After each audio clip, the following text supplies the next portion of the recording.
We got Pressure X here for part 3 of our interview. Yes, sir. It's only 7 minutes left. We only have Dude, so much I'm time sad, left. bro. I know. I'm sad.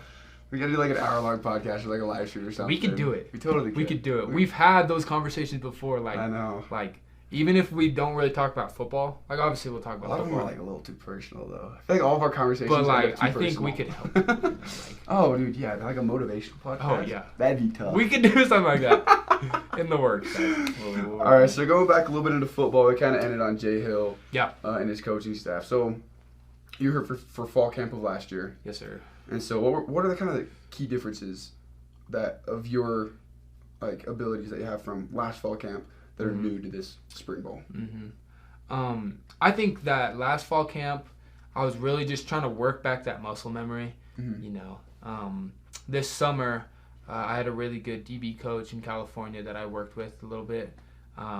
We would, like, while I was there, I wasn't there for too long, but while I was there, we would work a lot, you know, just on the little, like, no wasted movements, you know, making sure I had a good pedal, just working on those basics again so I could, you know, have those basics going into fall camp.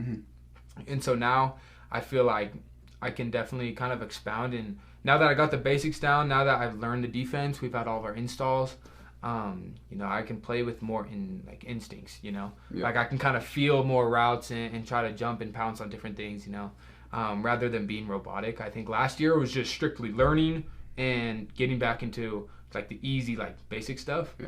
Now I'm trying to, you know, build upon my game and try being more instinctual and use those skills that I had at receiver too, you know, like go, you know, really go get a pick, like span the field, right? You know, flip my hips, get there and you know, be a ball hawk, you know, use my ball skills that I have.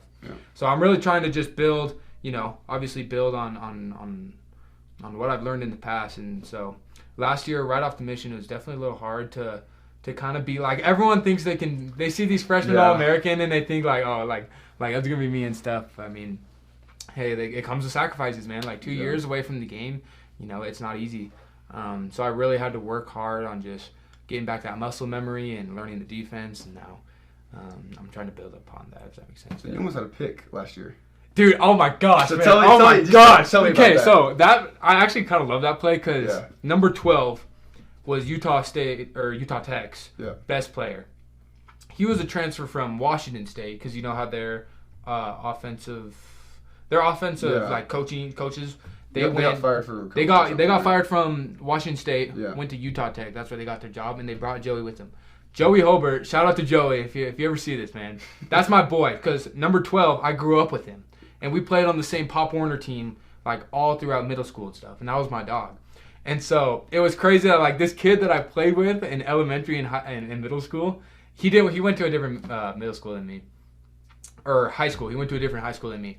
But like having that play against each other, where like I'm running and I'm in the post, but I'm getting out to the numbers, and I jump back, and then he comes and hits it out, and like we both end up on the ground. Like it was just cool to have that moment with my longtime friend.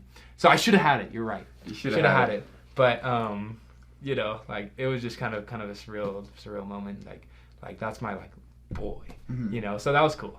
But we're getting them this year. Yeah. We're getting one this year for sure. So. For sure, you're gonna be a dog. Dude, thank you. I appreciate it. We're getting one though. So kind of looking into the future. Yeah. So put yourself, you know, 3 years from now. Yeah. When you're in the latter half of your college career, looking to go pro. When you look back at your college career, what do you want to have completed? That's a really good question.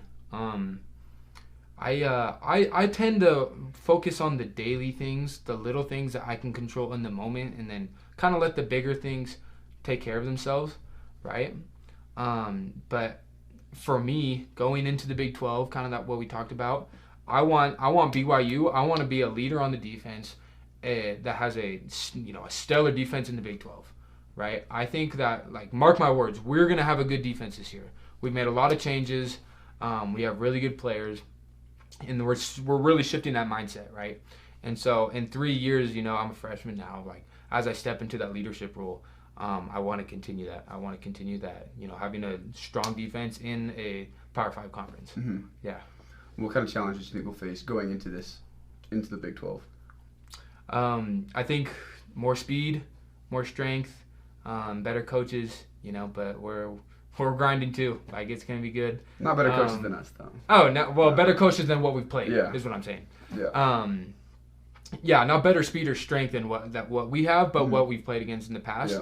But if you look at BYU's record against Texas throughout the years, we're 2-0. Like, we never even lost to them. You know. We had Taysom Hill with that hurdle. Oh yeah, dude, that's a sweet play. I think it's still like our equipment manager's. Computer screensaver. Yes. It's like something like it's still like BYU historically, like, we were ready for this. Yeah. Right. Some people might not agree, but I know that our team, we have good players. Right. We're strong. We're like the new kind of strength and conditioning program that we have as well is getting us faster. Just that top end speed. Like, our defense is gonna be good. Speaking for the defense at least. Yeah. And so going into the future, 3 years from now, obviously I want to follow, and Isaac, he's making those steps to play in the league, right? I want to be a player that's league bound and leading that defense, that Big 12 defense, into another good year. Yeah. So that's a goal for me, and we just got to work every day to make it happen. Yeah. Yeah. And I love being the underdog. Love being exciting. the underdog. Because like we go into these big games and people are like, oh, BYU this, BYU that, whatever. But like, dude, we go shock the world. Dude, I know. I see in comments like, oh, we're going 4-6 this year, or we're going 4-8, or whatever. Yeah. And I'm just like, dude, like, watch for sleepers right now, guys. Like we got a good team. Okay, we got like a good quarterback, great receivers who have been tested, who have played before. Like, our offense, like, you would know more about the offense, but we're gonna be good, man. And I'm really excited for this season and the future and what's to come.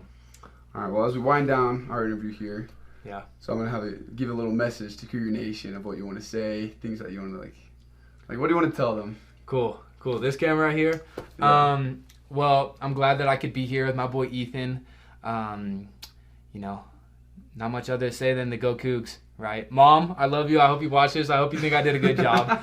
Shout out to my mom, Amy, and Byron, my dad. But BYU is a special place, and the success that we've had and that we are going to have in the Big 12, we couldn't have done it without you guys, the fans and the people that really support us. So thank you for all that you do, Cougar Board. Thank you for everyone. And yeah, we're gonna have a great year. Yes, sir. Love you, dog. Love you, man. All right, I appreciate you, Cougar fans, for watching this part 3. Be sure to go back and watch part 1 and 2 if you haven't already. Preston, great guy. If you got a daughter, you can set him up. Yeah, hey, I'm single. All right, I'm single, doing my thing. I think I can take a girl on a really nice, respectful date. I had the long hair. It's gone now. Drives a Hummer. I'm looking good, okay? Drives a Hummer. Okay, I'm a respectable young man, so yeah. All right, Cougar fans, thank you for watching, and be sure to stick around for our future interviews.